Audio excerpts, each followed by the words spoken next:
very much, IG. Please be seated. Thank you. Mr. Douglas Kanja, the Inspector General of Police. Mr. Gilbert Masengeli, the Deputy Inspector General of Police. The Governor of Great County of Meru. The Member of Parliament of Igembe North. The Deputy Speaker of the Great County Assembly of Meru. And the members of the County Assembly led by the local MCA Bwana Mutungi. Senior security officers present, instructors and recruits, ladies and gentlemen, good afternoon. Good afternoon. It is my pleasure to be here with you today as we officially open the field simulation phase of training here at the Lee Administration Police Field Training Campus. This official opening of the field simulation phase of training for our recruits as they move from classroom into the real world and prepare for operational readiness marks a milestone in our security architecture. We owe sincere gratitude to the people of County of Meru, the county government, and the entire population here for their generous land donation. This is a statement of shared responsibility in securing our nation. The county government has gone further by improving access to water, to sustain training activities, grading access roads, and establishment of the training ranges. This is a very important partnership between the two levels of government. We have more than 2,000 recruits here, a strong, promising cohort undergoing intensive field simulation designed to sharpen their tactical, physical, and mental edge. These are the officers who will serve Kenya tomorrow. The training is intended to test resilience, discipline, teamwork, and decision-making under immense pressure. Our officers continue to work closely with the local community and county leadership, reinforcing the principle that policing is most effective when it's collaborative and people-centered. We will not pretend that this facility is complete. It still requires permanent structures, electricity connection, and adequate water supply for the camp of this scale. But I want to stress that this camp is not temporary. It is strategic, long-term investment in Kenya's security infrastructure, one that will serve as a continuous capacity building center long after this cohort of graduates have left this place. During last year's Jukwaa la Usalama Forum, this matter of this land being a security training ground and facilitating the training program was raised during our Jukwaa la Usalama program in this Meru County. But it was not Meru alone. In Turkana, in Samburu, in Baringo, in Elgeyo Marakwet, in West Pokot, in Tana River, in Lamu, and the northern counties. Most of those areas, Kenyans were saying, instead of training our officers only in Nairobi, in Embakasi, or in Kiganjo, and leaving them to complete their training there, it was necessary that we have a proper field training where it matters most and where there are real security challenges, where the graduates will actually spend their time providing proper security to the Republic of Kenya. We listened. I see some simple-minded, short-sighted politicians talking out there about Jukwaa la Usalama. Jukwaa la Usalama was not a talk show. Jukwaa la Usalama was a concept of leadership, a new paradigm, a shift of paradigm to bring security to the corner that is more collaborative, listening to the people of Kenya, and not just listening for the sake of massaging their feelings, but listening with an intention to ensure that there is implementation. When I went around the country last year, I was not there for, Matembezi and the like. I was there specifically to listen. What do Kenyans want in our security sector? And when they said we want our men and women, when they are trained, they must be taken to the real field where they will work for training. That is why today we are opening the Lee Security Camp as a result of the views of the people of Kenya that our officers must be trained. So for the naysayers, for the critics, for the busybodies and the short-sighted politicians who do not understand what is Jukwaa la Usalama, this is what it means to listen to the people of Kenya and to take their views and bring them to the ground to make sure that they are implemented. And that's not enough.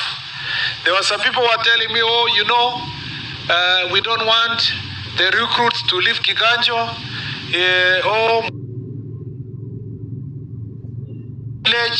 because he wants to kill the economy of one tribe from Kiganjo and the environment.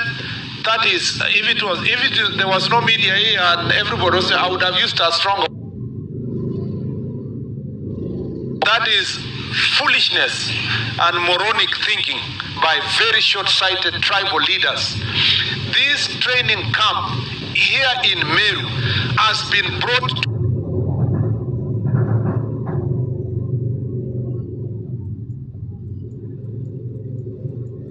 counties, and we have brought this training here, not just to expose our recruits to proper training ground, but also that this training camp will be a buffer zone that will provide security, proper security to the people of Meru and the people of Isiolo and people of Laikipia. I am very clear in my mind. When His Excellency the President gave me the responsibility to become a cabinet secretary, he told me that you must sit down and think through how best you must listen to the people of Kenya, and we must have interventions in the security sector that actually respond to the feelings and the ideas of the people of Kenya. When we came for Jukwaa la Usalama, it was not about me. The governor was there, the MPs were there, the MCAs were there. And look at how our partnership with governor here and the MCAs and the leaders has brought this kind of success, because it is the governor that enabled us to allocate the land here. It's the governor that enabled us to drill the borehole here. And you can see that some of the access roads were built by county government. I want to take this moment to thank you, Governor Mutuma, to thank the county leadership of Meru, to thank the MCAs for their support and resource allocation, and to say that this will be the mode we shall continue partnering together to deliver services to the people of Kenya. I want to say asanteni sana for the work that you have done in this area. This practice of bringing our officers to proper training ground here on the field will not end with Lee here. Next week we will come back to this side of Meru. In 2 weeks we will come back here in Meru again, and I'll be here with the Kenya Police Service as they bring their recruits for proper ground training from both Nairobi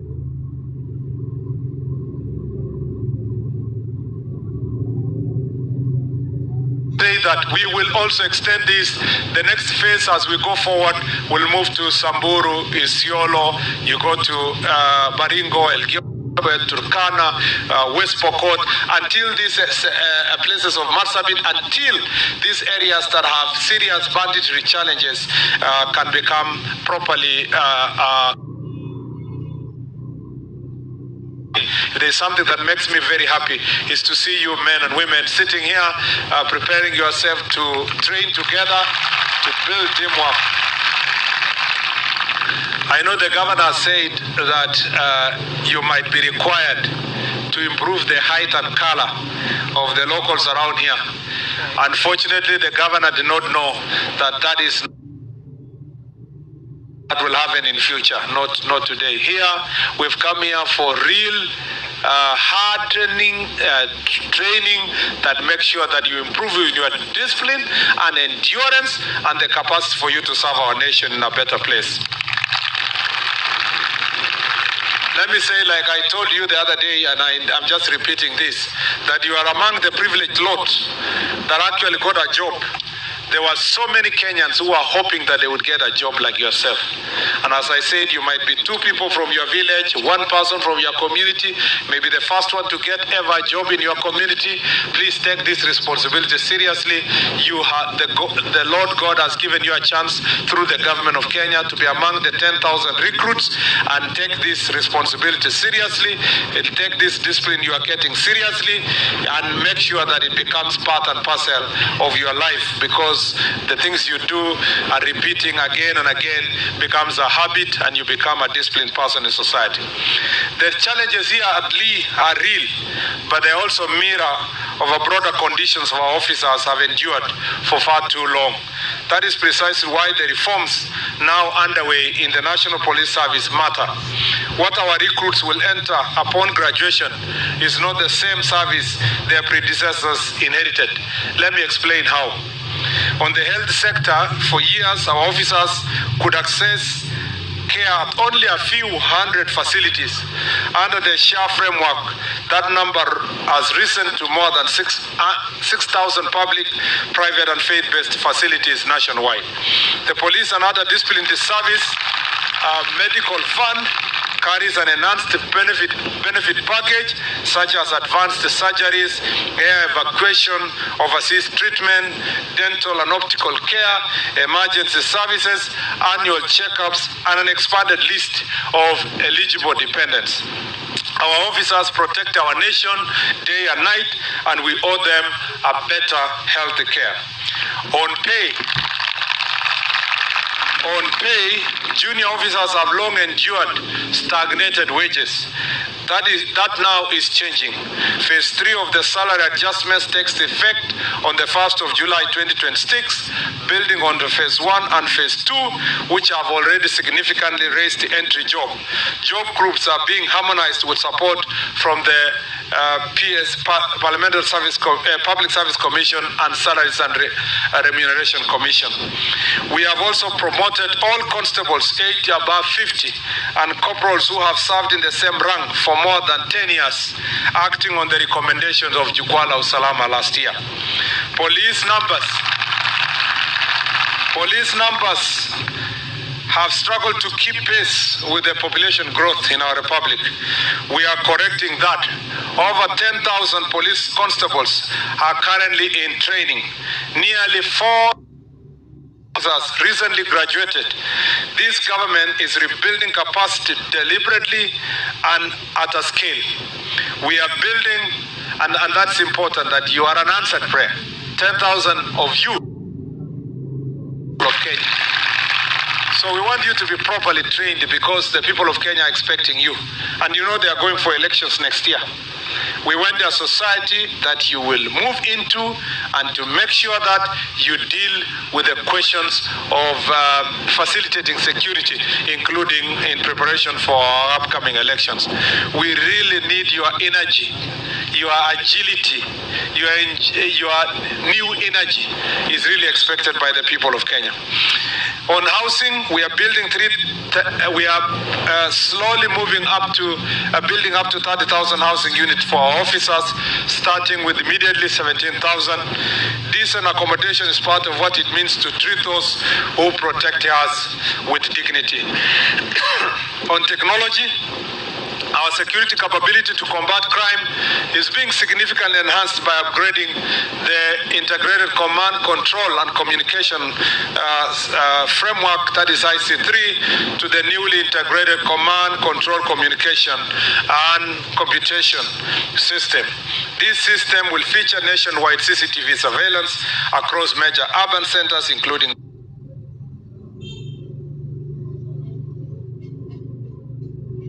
emergency response system such as the 999 and 112, centralized data and command centers, and advanced analytics including facial recognition and vehicle tracking. the system currently at the procurement stage will improve response time to security incidents, enhance crime detection and prevention, and strengthen coordination among the agencies. As you know, we will also increase the radio call communication to 11,000, and we are going to introduce what is called digital occurrence book to make sure that the people of Kenya, the comfort of their offices and wherever they are, not need to go to a police station to report. They will be reporting using technology. This is a program that by the time you are graduating, it will already be implemented at a very advanced stage later this year. Look around on the building resilience. Look around you at these 2,000 recruits. They are training in a camp without permanent officers, without electricity, without enough water, but they still show up. They run the drills. They build the resilience. That is the character of our officers, of their government. Our officers will notice that the government is serious about the reforms related to pay, staffing, housing, and healthcare. This will not happen to assure that eventually all will happen. I want also to say that I was here in less than about a month ago, and part of the challenges we face here are related to the banditry. And I want to thank the security team here in Meru and in National Government Security Team, a multi-agency security team that the forces across the country, because as a result of the operation that has been going on from here all the way to Murkomen Forest, we have so far recovered 55 guns, munitions as a result of this operation. This operation also ensured that we recovered over 100 livestock, about 108 cattle that has actually been hidden in the forest for years, for months, and we were able to avert also the other livestock. We returned some of the livestock that was where there was attempt stealing here, so that in total we have 170 cattle, and then we have 1,336 goats, 20 camels and 2 donkeys that have been recovered, either stolen, attempting stealing, or having been stolen before. I want to thank our security team for a good job to ensure that they protect this area. I want to assure the people of Meru and the people of Isiolo and Samburu, we are not going anywhere. Some of these measures, like the training camp, are supplementing the operational measures. And as we enter to the second phase of operation in Murkomen Forest and the environment, I want to promise the people of Kenya that we will liberate this northern part of the country from the acts of banditry, and we will do so with we are doing so with an intention of making it permanent, not just pacifying, but making the operation to become permanent. We also want to say that to access these areas, we have agreed that we will work together with Ministry of Roads, and this afternoon there is a meeting that will take place between our Ministry of Interior, the Ministry of Roads and Ministry of Defense to see how we will deliver the security roads that will facilitate the operation, both in Murkomen Forest, but also in these areas of Lapendera, all areas of, and these places of Meru counties, the 5 sub-counties that are directly affected. We want to finally to say that these efforts we are making here are permanent. I will be coming here more often. I will come to open the next training camp. We have a series of barazas to open up new operationalize administrative units that we gazetted. We will be with you, Governor Mheshimiwa Taitumu, and your colleagues, the MP of Tigania East, Tigania West, Dr. Mutunga. We have our friend Buri Apuri. We also have Daniel Kili, and we have the MP of Buri, to ensure that all of you, as you have been coming to my office for this discussion, we will sit with you to ensure that we visit these areas as we reorganize the Kenya Police Reservice and other security operations until our county is safe and the neighboring counties are safe. We thank you for your support as leaders. Please, we request you to continue supporting us to ensure that there are no acts of incitement, there is no violence, there is no sponsoring of violence, so that we can keep our country safe. And as we deal with banditry, I saw some characters who have been hiring goons and carrying them around the country in their rallies. Yesterday talking about me in different places, saying that, oh, the IG, myself, goons and so forth. If we have dealt largely with matters of banditry and pacified Kenya and security, we have dealt with bunker boys, some of the gangs that were called bunker boys. Some of the gangs in Nairobi have already been dealt with. Some of these goons that are being sponsored and hired by politicians, when you are committing your crime, when we come for you, we will come for you and come for you hard. We have done so in Kitale, and I see the leaders in that area are making a lot of noise. Wanapiga kelele ati tumekujia, ati tumesumbua magoons, tumenyang'anya hawa panga na marungu, na tumewanyang'anya. Bado kwanza unapiga hiyo kelele mapema. Bado tutanyorosha goons mpaka sponsors yao watalia machozi. Wacha saa hizi bado wanaongea rallies huko. We will come hard on those goons and the gangs that are supporting these politicians. And let me tell them that this is not an empty threat. This is a warning that it is better to be safe than to be got by these men and women, especially wajiokoe saa hizi kabla hawa recruits wajatoka na hii nguvu yote wako nayo. Wakipata nyinyi watabona kweli? Mko tayari kunyorosha hii wakora? Bas, sasa wacha niwapatie warning. Najua wamezoea wale wamechoka kidogo walikuwa zamani. Nyinyi na hii moto yote wataona moto sana. Kwa hivyo nataka kuwashukuru sana. I can't actually wait you guys to graduate. I'm very excited about you. And I want to look forward to working with you for you strengthening our police service. Na kwa hivyo hata kama training hapa ni hatari na ni kazi ni mingi, mimi nimeambia Bwana Masengeli, kwa sababu nimekuja area, sasa nitanunua ng'ombe 5 hivi. Namna hiyo. Na wasituuzie ile ng'ombe imetoka kwa sijui wapi. Kwa wizi. Ndio ng'ombe yenye inatoka shamba ya mwananchi. Tawanunulia ng'ombe ndio mkule nyama. Si namna hiyo? Mkule nyama. Vizuri sana. Asanteni sana na Mungu awabariki. Thank you very much.